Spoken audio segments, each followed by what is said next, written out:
Noël Le Graët, la descente aux enfers continue, enquête pour des faits graves ouvertes contre lui. Sale période pour la Fédération française de football, FFF, qui doit faire face à de nombreuses affaires délicates depuis plus d'une semaine.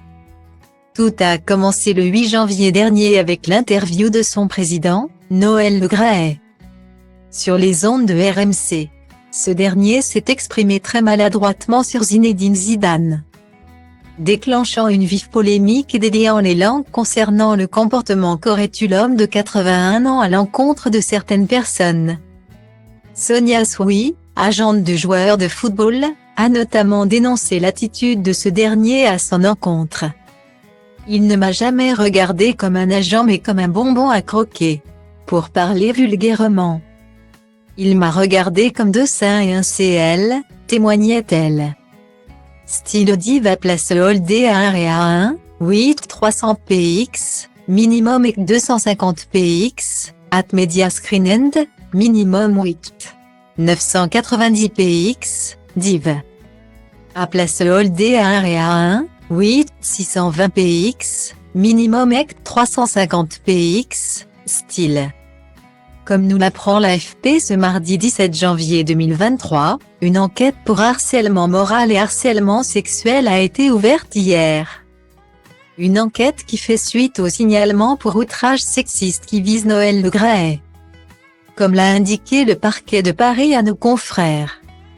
C'est visiblement le témoignage de Sonia Soui par les auditeurs de l'Inspection générale de l'éducation, du sport et de la recherche, IGESR, qui a déclenché cette enquête, d'après des informations du quotidien Le Monde.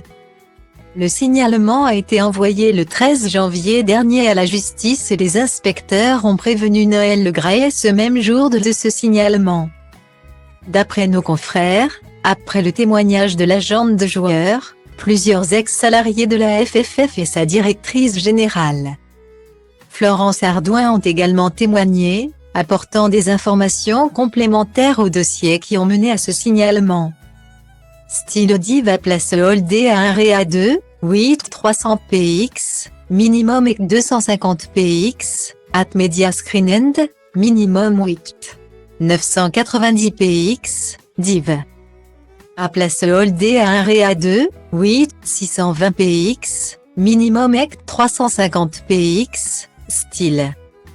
Je viens de prendre connaissance avec étonnement d'un article du Monde faisant état de fuite sur le rapport provisoire en cours de préparation, de l'IGESR. Avait réagi samedi de son côté Noël Le Graët dans une déclaration transmise à l'AFP. Après la révélation du signalement dans le quotidien. À ce stade, je ne connais ni les faits qui me sont reprochés ni les personnes qui en sont à l'origine, avait-il déclaré.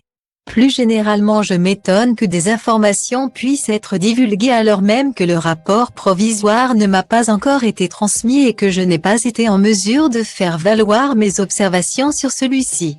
Guillemets. Ce n'est pas la première fois qu'une femme accuse le président de la FFF de comportements déplacés à son égard. En octobre 2022, la cellule investigation de Radio France avait recueilli des témoignages anonymes de plusieurs femmes à l'encontre de Noël Le Graët, faisant état d'un comportement inapproprié à leur égard. Dans l'avion, je suis à côté de lui. Il pose sa main sur ma cuisse. Je l'ai repoussé en lui disant « Préside, on ne va pas commencer le trajet comme ça », témoignait notamment l'une d'elles. Le 11 janvier, Noël Le Graët avait été mis en retrait de la présidence de la fédération par le comité exécutif. Sollicité samedi par la AFP, le ministère des Sports avait précisé que la ministre Amélie Oudéa-Castéra avait été informée du signalement, conformément à la procédure, et qu'elle n'avait pas vocation à s'exprimer davantage sur le sujet. L'enquête a été confiée à la Brigade de répression de la délinquance contre la personne, BRDP. Noël Le Graët reste présumé innocent des faits qui lui sont reprochés jusqu'au jugement définitif de cette affaire.